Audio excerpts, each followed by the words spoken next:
on the beat. On the beat.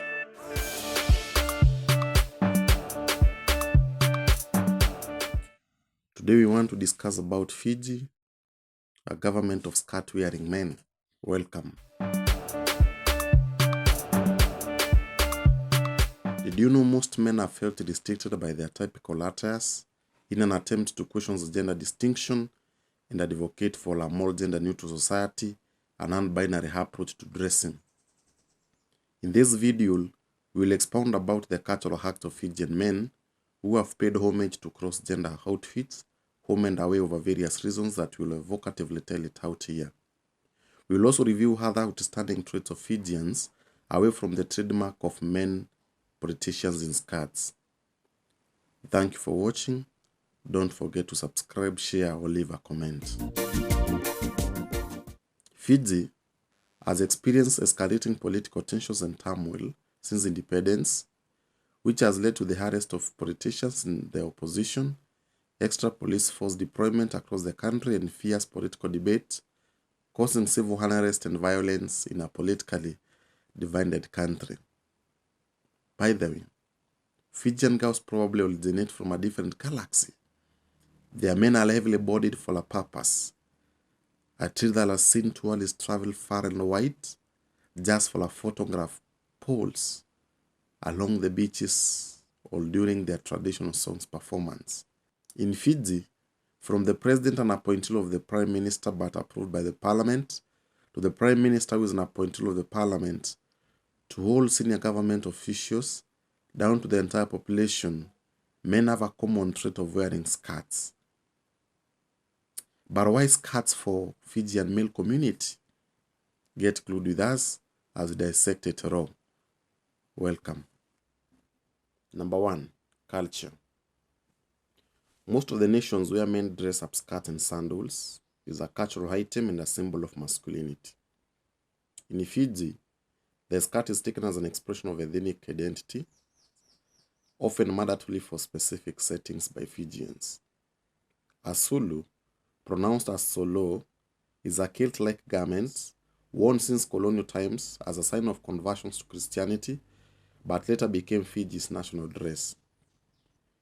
It's made of a rectangle-shaped cloth of varying length, from below the knee and ankle length, then wrapped around the hips with a tie at the waist or an elastic band.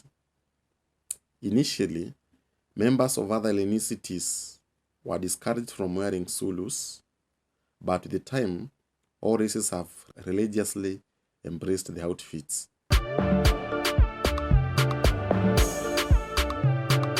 Don't forget to subscribe to our channel. Thank you. Number 2. Tourist attraction. Fiji, the South Pacific country with more than 300 islands, is not only famed by her palm-lined beaches and coral reefs, prehistoric British architectural buildings, wonderful rugged and crowded landscapes, but also an active cultural act of Fijians that overrides tourist attention to explore the islands.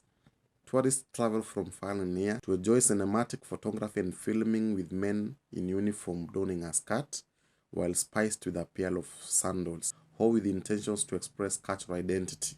In Greece, a skirt, locally known as a fustanella, was initially worn as a sign of specific manhood. Number 3. For occasion. Skirts are frequently worn on official occasions and weddings, or while going for a stroll.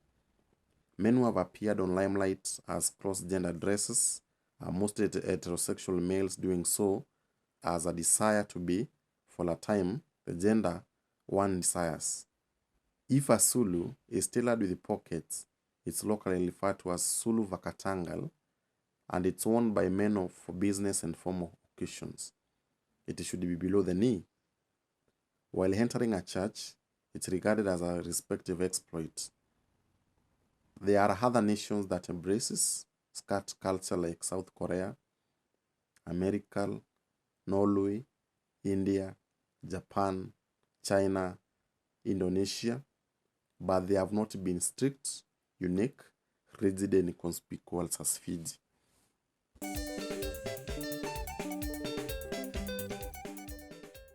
Number 4. Ventilation and swirling movement. Cooling functionality is less complex with this garment design, including ventilation through closures, making a major contribution to temperature regulations and aeration, which has been an advantage to Fijians. Number 5, dance and music. It's very common with musicians, professional dance productions, so as to improve artistic effects of choreography. A dance move known as contra dance, which is a form of folk dancing made of long lines of couples, flavored with dedicated and skilled dancers, callers, and bands. Alternatively, a line dance, which is a choreographed dance where a group of people dance along to a repeated sequence of steps while arranged in lines or rows. These moves are so iconic as a sense of identity for Fijians' population.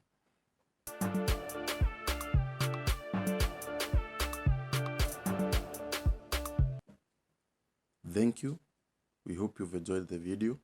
Please don't forget to subscribe. See you next time. Goodbye. Sayonara. In Fiji dialect, they say, Modhe.